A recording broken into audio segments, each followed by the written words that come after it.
Chacun essaye de faire la pression à l'autre. Mais au fond, chacun craint l'autre. Ils sont là.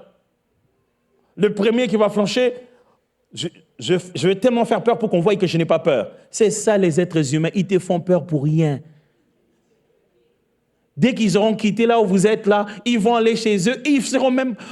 Avez-vous déjà rencontré un policier sans tenue? Vous dites, putain là, c'était juste la tante de mon ami. Mais quand la tante de ton ami te rencontre en route et que tu roulais à 130, elle a une autre attitude. Avec cette tenue, ça fait beaucoup plus peur.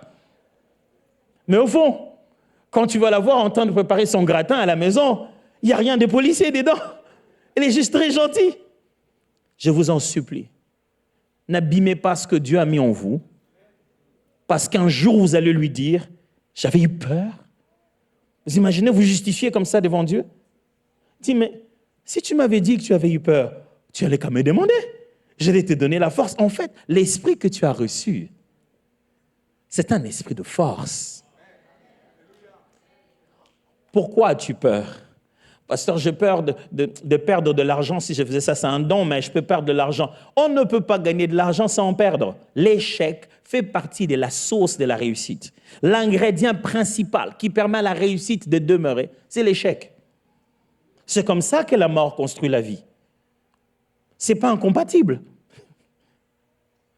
N'aie pas peur.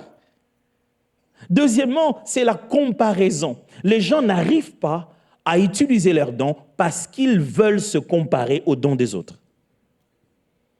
J'ai dit, si c'est ça prophétiser, c'est que moi je prophétise.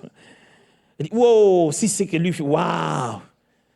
Le don, ce n'est pas ce que l'autre fait. Non. Le don, c'est ce que Dieu t'a donné.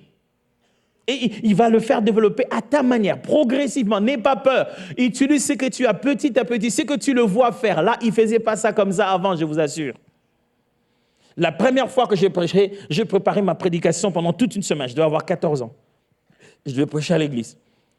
J'ai préparé ma prédication pendant toute une semaine. C'était bien écrit, tout était élaboré. J'aurais dit combien de temps j'ai? Ils m'ont dit 45 minutes. J'ai dit ça ne va pas être suffisant.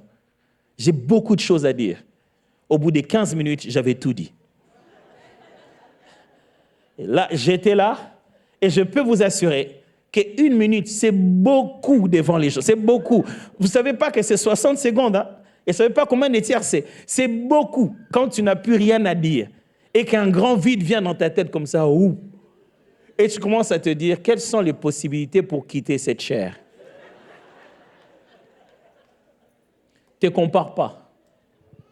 Tout ce que Dieu attend de toi, c'est que tu passes à l'autre étape de toi-même.